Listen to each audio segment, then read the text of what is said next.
Parce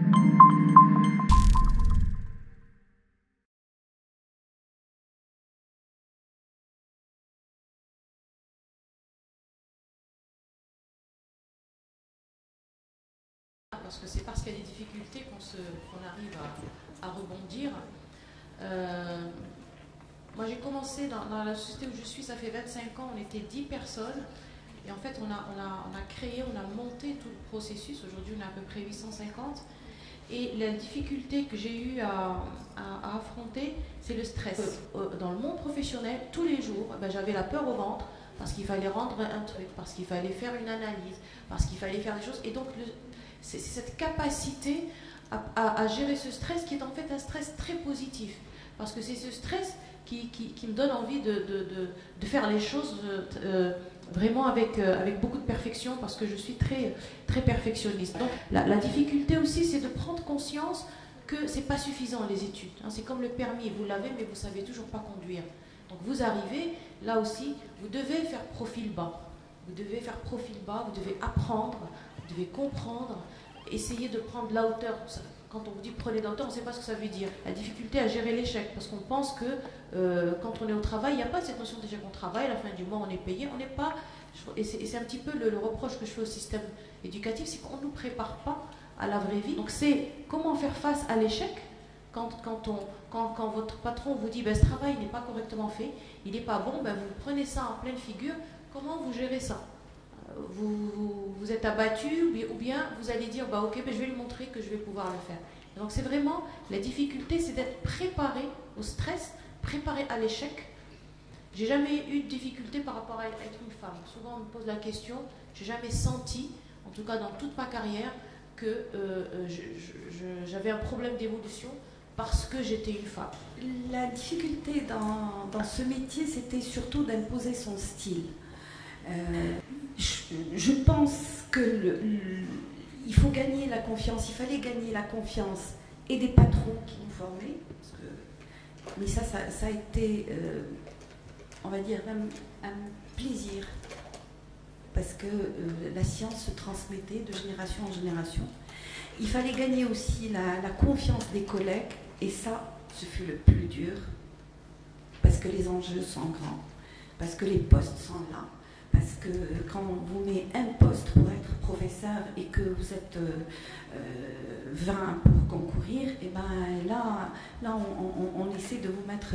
Et quand ça arrive avec une grossesse, je peux vous dire que les choses deviennent très compliquées.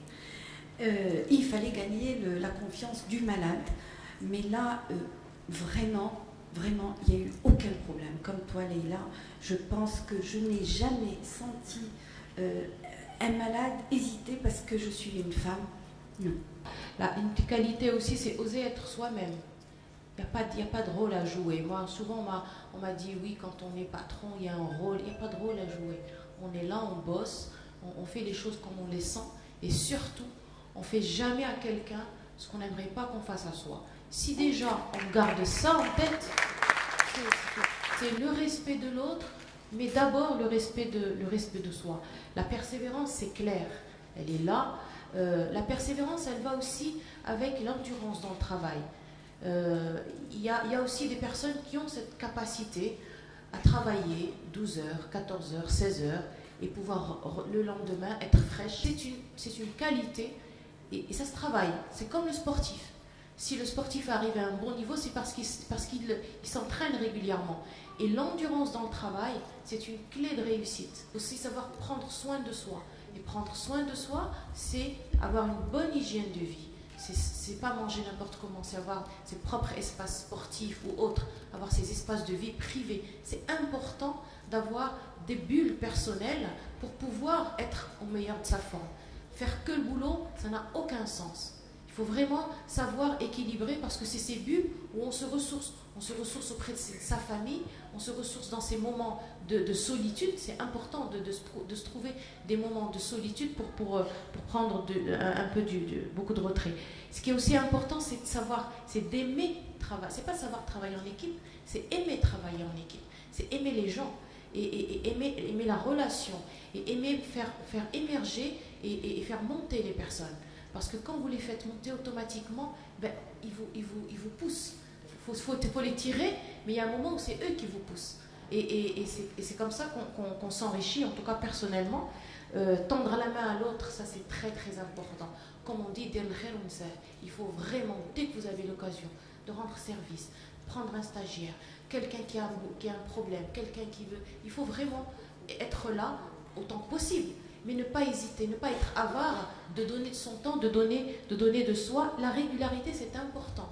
C'est comme le sportif, ça ne sert à rien quand vous devez courir, il faut être sûr que vous allez arriver au bout et en bonne santé. Celui qui arrive et qui s'écroule, après on le prend en serpillière, ça ne sert à rien. Donc vraiment la régularité, elle est importante dans le travail et aussi faire de ses faiblesses une force. Moi j'ai eu la chance de naître avec une malformation. Pour moi c'était une chance. Je ne me suis pas victimisée en disant ça a été ma chance et j'ai pu faire autre chose. أنني باش نفرض ذاتي ونبين أن الشخص المعاق أنه قادر يوصل، وهذا هو اللي كان شعاري هو الإعاقة قدر والإبداع وإرادة، يعني بإمكاني يوصل. Merci, شكرا نجاة. Professeur, qualité nécessaire pour les femmes, oser de faire les choses. On a une timidité en nous qui nous bloque. Ce plafond en verre qui nous bloque, qui ne nous laisse pas aller encore plus. Je suis sûre qu'il y a plein d'énergie, plein d'objectifs, plein de force en vous. Laissez votre énergie aller. Je suis sûre, il n'y a rien qui peut vous bloquer. Chacune peut y arriver à être un leadership. Personnellement, moi, ce qui m'avait beaucoup aidé, c'est d'avoir tracé et avoir une détermination très jeune. Donc, j'avais un objectif, j'y allais. Il fallait m'outiller au fur et à mesure du temps pour cet objectif.